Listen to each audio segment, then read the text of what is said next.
Welcome to another episode of Designing Successful Startups. I'm Jothy Rosenberg. Today, we're sitting down with Håkan Andersson, a Swedish entrepreneur with a remarkable story that spans from banning smoking on airplanes to reviving a consulting business from the brink of bankruptcy. In this case, I was airdropped into New York City. I knew no one besides my wife, which was wonderful. But I had no network. I had a firm that was failing, so I had to do something to get revenues. It had a glorious past, so that was a good thing. Håkan takes us through his journey with Establish, a logistics consulting firm he originally built, sold, and then bought back when it was failing.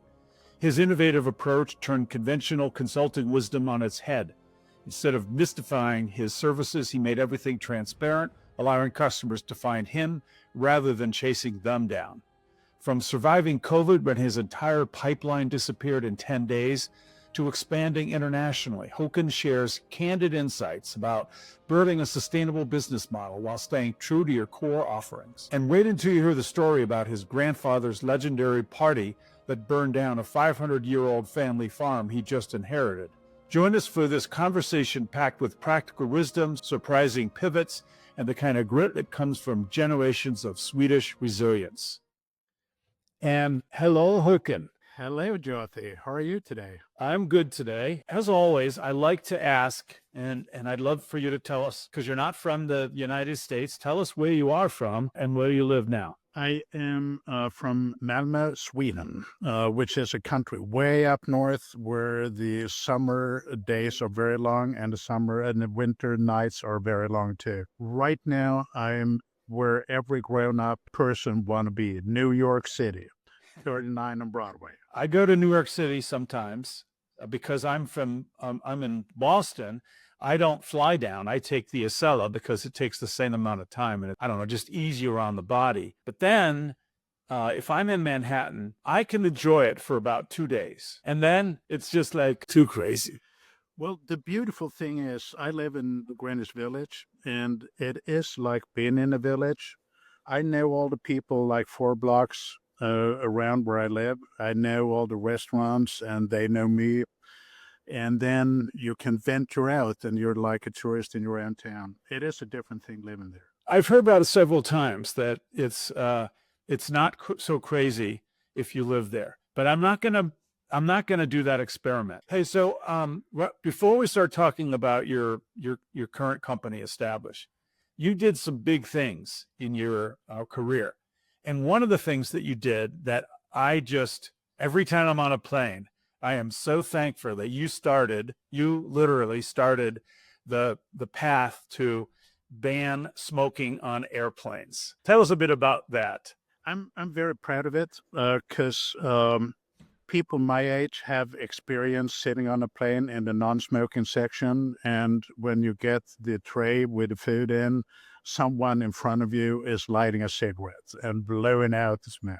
I was head of the product development at Scandinavian Airlines, and this started to become an issue, and we didn't have the resources to have the advanced ventilation systems. So we did research and came up with the concept that we will cancel smoking altogether. And it went as far as the Danish queen, who is a chain smoker. She signed a letter and allowed her airline to be smoke-free. Within a year after we introduced this, all airline industry had adapted to it. They were just waiting for someone to take the risk, and we did it. I have a little side comment here, and that is the country that we thought would be worse was Japan. So the area manager asked me to go there. I laid out all the reasons for why we would go smoke-free. And afterwards, they were standing up and giving me a standing ovation. So I said to the area manager, you see, they love it. And he said, you're not understanding anything. They love your courage to stand up and telling them such bullshit. I keep learning new things about Japanese business culture. So they didn't go along with it. They had to. And it since all their competitors were going along with it as well, then it was a success. And I haven't heard anyone complaining about not being able to smoke on the airplane since then. I have only one more question for you about airlines. Do you think that my hope that we are never going to allow cell phone conversations on planes, do you think that's going to last, that we're going to keep that, or somehow the airlines are going to give in and allow cell phone calls? That will happen. I hate it. I wish that it won't happen, but it will. And it has actually been there. It was a big drive in the 90s where they had phones at the seat backs. It never took off, but I think that cell phones are different. So let's hope that you're right, because I certainly appreciate the haven, the oasis of no cell phone. Yeah. The thing is that you're trapped. You're trapped right there. It's just the same exact thing as smoking. And, there'll be 5 people around you simultaneously talking loudly. And, you can't sleep, you can't concentrate. You might even have trouble watching a movie. Let's talk about your firm, Establish. Tell us, what was the motivation for it? What made you create Establish? Well, the thing is, we created Establish back in the 90s, and we grew it all over the world. We had 7 countries, and then we sold it off, and we tried to do nothing for a while. The company is a consulting in logistics and warehousing. And then me and my 2 business partners were starting a little bit smaller, doing consulting. And then we got the opportunity where the buyer of Establish had failed, and the company was about to go bankrupt. And they said, so you guys want to give it a shot? And said, absolutely, because at the same time I had met my now wife, and she lived in New York, so perfect. The problem was this, that I have at that time been in consulting industry for many years. And the way you do consulting is that you build trust. You build trust through networking. They know you as a person. And then they ask you, can you help out here? And a good consultant would listen, come up with a bespoke or at least a customized scope and maybe a solution, and you go from there. In this case, I was airdropped into New York City. I knew no one besides my wife, which was wonderful. But I had no network. I had a firm that was failing, so I had to do something to get revenues. It had a glorious past, so that was a good thing. The services had a Chinese menu. They did everything for everyone. Can I interject one question? Where were you when you started it originally? Originally, this was from Sweden, and then we expanded. Then we expanded into to the U.S. and into. Okay. Because I was trying to figure out, where were you being airdropped into New York City from? And that was from Sweden. Right. That was from Sweden. Okay, got it. So, and we also, the leads we're getting through Google, we didn't get them because we were penalized because they had used some link farms to get backlinks and get higher. And we also found out that all the services could be getting for free. So if you did a network study, the transportation companies would do it for free for you. If you buy equipment, like racking equipment, you can get that for free from them. So I then had to make a living, and it's in New York. So what we did was that we looked at what are the competitors here. And this was very interesting because, as with every consulting firm, the competitor would be the big auditing firms, CPA firms, the Accentures. You had a big strategy firms, and then you have the logistics companies. Like I said, some of them would do some of our services for free. And then you had a lot of overweight, middle-aged, white men with big egos and their name on the door. What we were thinking that is that what they were all trying to do was to make what we did as complicated as possible. And that they had the recipe for the secret sauce. And then the idea we had was that why don't we, since we can't do that, we don't have the network or anything, why don't we turn this around and undress what we're doing? So the idea was then to cut down on the services. So we went from like 60, 70 different services into 4. Very clear. And we said, we're going to be extremely transparent. So we're going to tell exactly what you get. You're going to tell exactly how you get it, the process, the secret sauce. We would spell it out for you in detail. We will get you all the steps from when you hang up this call to when you get there. You will get case studies for free. We would put that out there. And we would give you references saying this is what we did in your business. What happened was that people would, instead of going to link farms and stuff like that, they would search for how do you do this? And we were the only ones that were giving this away for free, how you do it. They would contact us. And what we did was, and this is basic in all selling, so it's nothing new, we would always answer the same day as the request come in. And we would set up a call, a Teams call. And what we would do on that call is that we would go through exactly what you would see on the website, which is how you would do this and how you get to the end with every step. And the wonderful thing is that in 9 cases out of 10, they would say at the end of that call, this is exactly what I'm looking for. And then you wonder, why would that be? Well, they have searched for exactly what we are offering because we are very clear on what we're offering.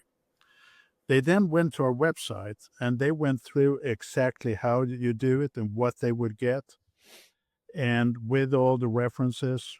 And I would then, in a very attractive presentation, say exactly the same thing. So they first searched for it, they then confirmed it on the website, and then they heard it, but with different graphics and with a mix of Swedish and English presenting it. And they would say, yes, this is exactly what we want. And the beauty of this is it's very hard to go to someone and say, Mr. Rosenberg, wouldn't you like to get a new layout to your warehouse? Chances are you would say, well, I don't have a warehouse. Or, no, it's working pretty nicely. But if somebody is looking for a new layout for a warehouse and like the way you will develop the layout for the warehouse, chances are that they would really like what you see. Mm-hmm. So this was a way to get in. And the second thing, if you go to consulting companies, you would see a smiling CEO, and you would see a list of all the brilliant brains. We made a very conscious decision, no persons. They didn't want to know that at the time we were a 3-man band. So by setting this up this way, we could be, for all they knew, 300. And it's also that it's not connected to an individual. It's connected to a methodology. Mm-hmm.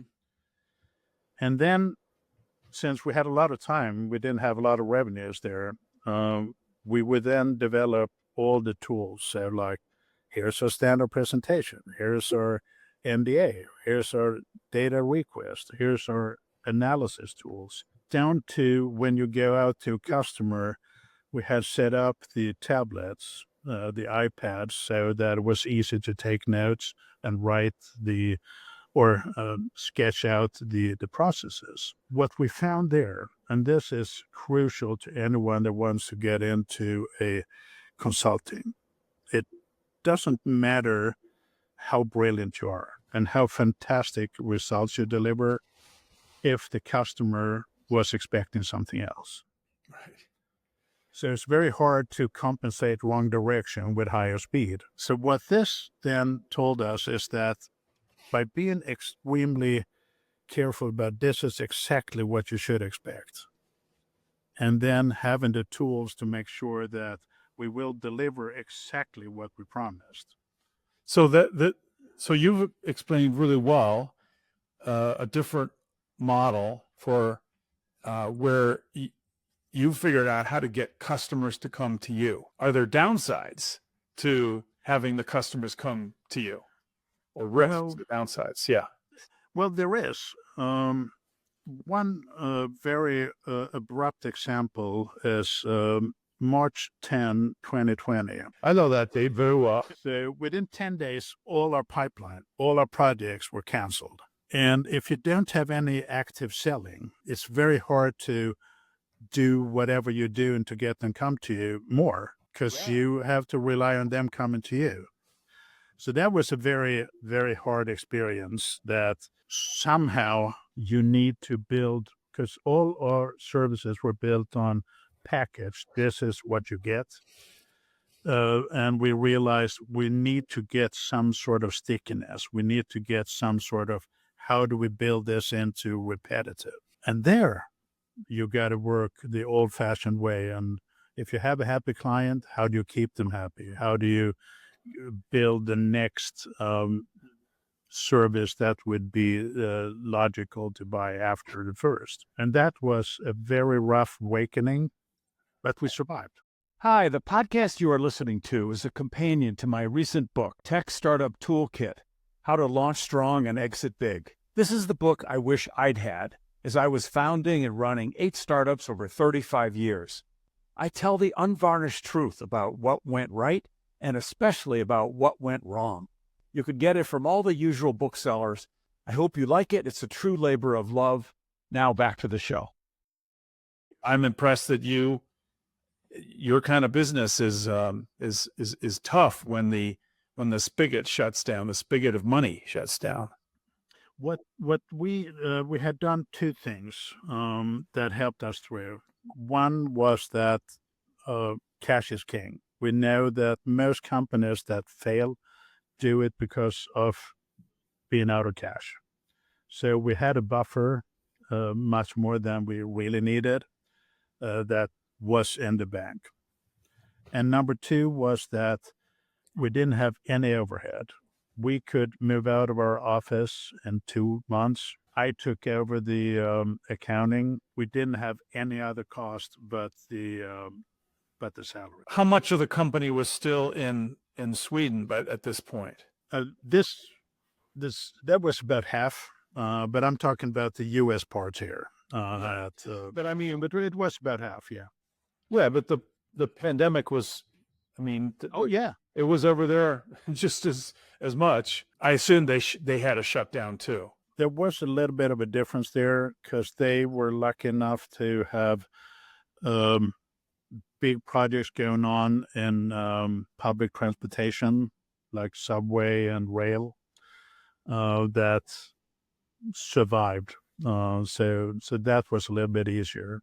So they shut down. They were much lower in revenue, but they still had some foundation to work. Well, fill in a little bit of the details for me. You know, they called you, the owners that bought it from you.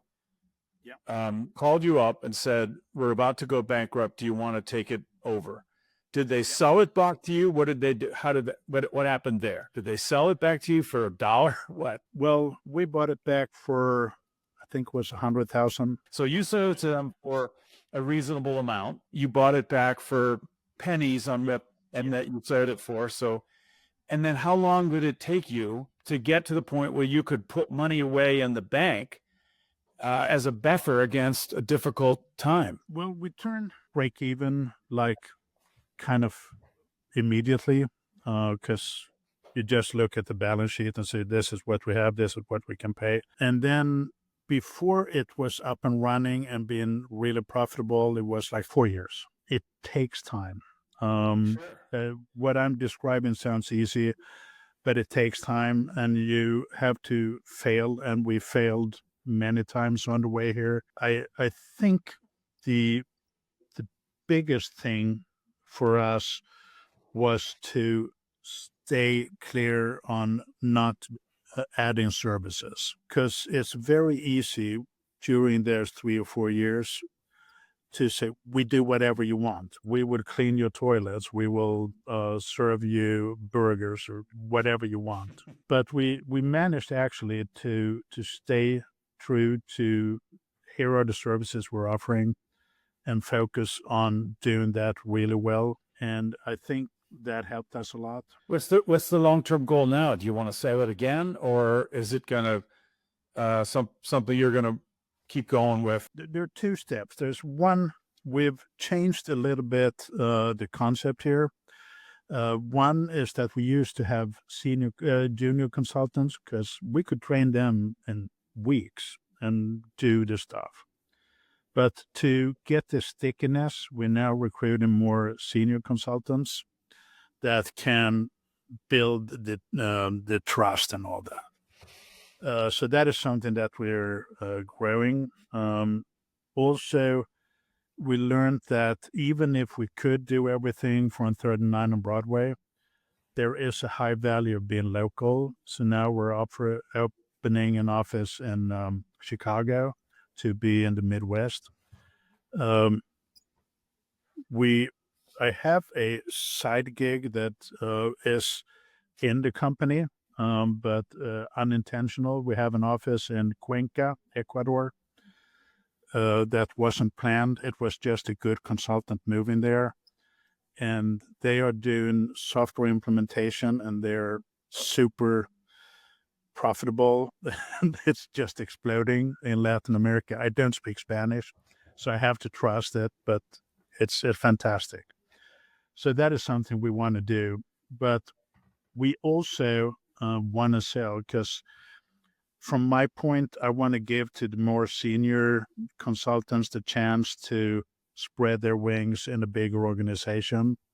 And we think that our concept would work if you got the geographical coverage. We are in the lucky situation where we have a number of suitors. Really, this sounds so much cliche, but we're looking at what do we think would be the most fun. My sons are bankers, and they said, being a logistics consultant, that must be the worst pickup line ever, because it's so non-sexy and everything. I happen to think this is really fun. I think this is really, really cool what we're doing. It changes things. If we can find someone that is buying us, I will get the money. That's nice. But there could be some years where we're doing this on a grander scale, and that would be fun. So consulting businesses typically serve for about one-time revenues. Yeah.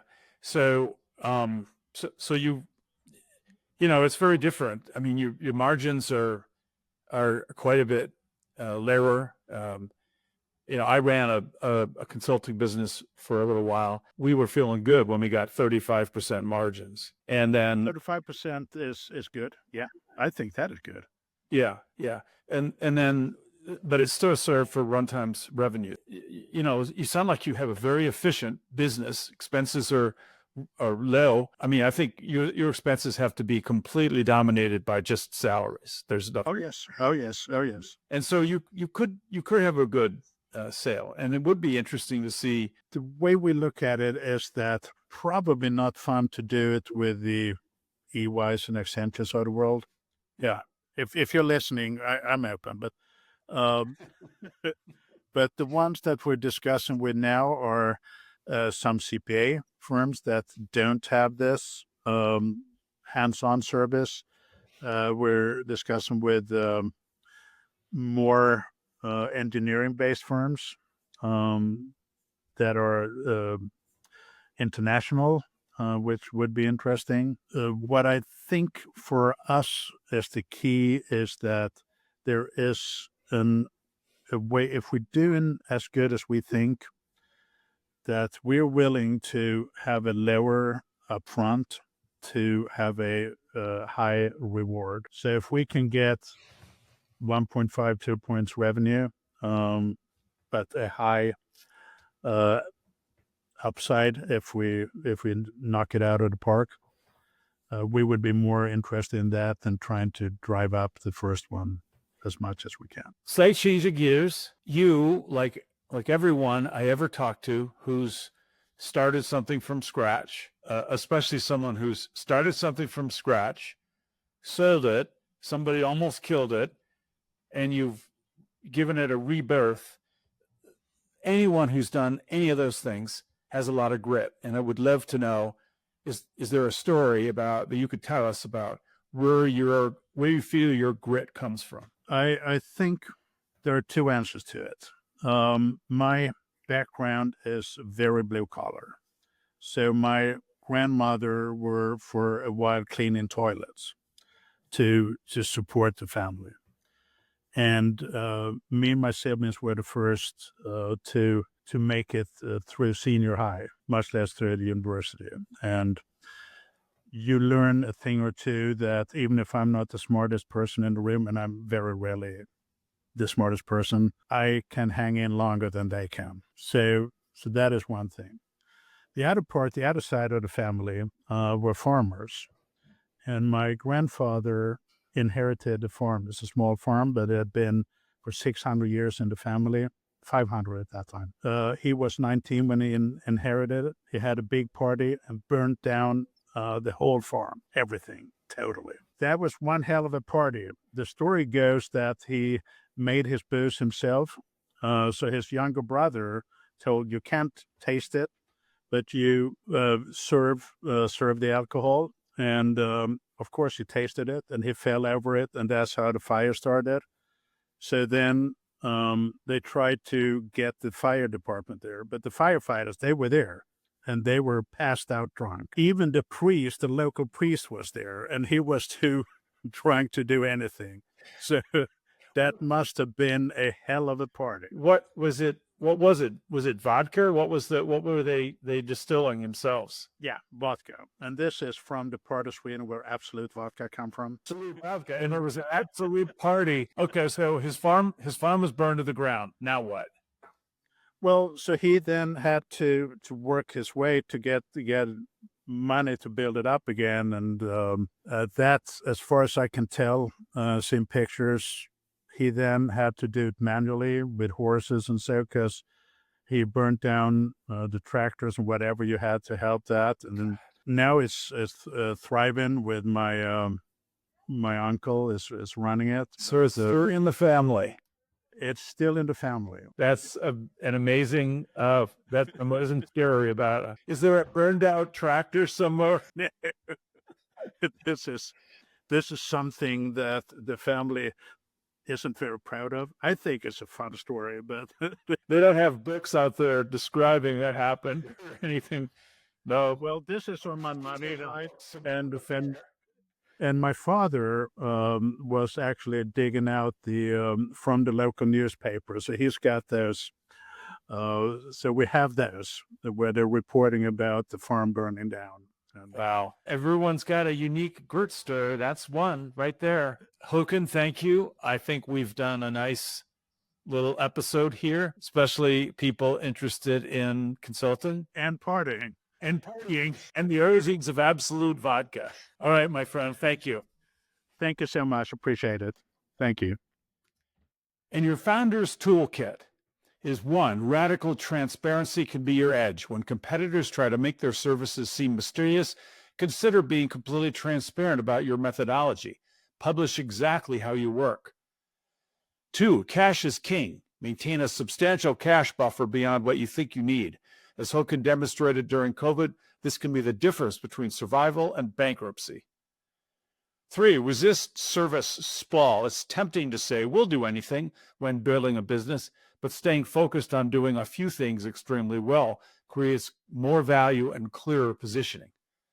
4. Create a seamless sales funnel. Align your marketing, website content, and sales presentations to tell the same story in different formats. That way, when potential clients hear consistent messaging 3 times, the conversation becomes natural. Plan for stickiness. Build recurring revenue into your business model. One-off projects are vulnerable to market disruptions, while ongoing relationships provide stability. The show notes contain useful resources and links. Please follow and rate us at podchaser.com/designing successful startups. Also, please share and like us on your social media channels. This is Jothy Rosenberg saying TTFN, ta-ta for now.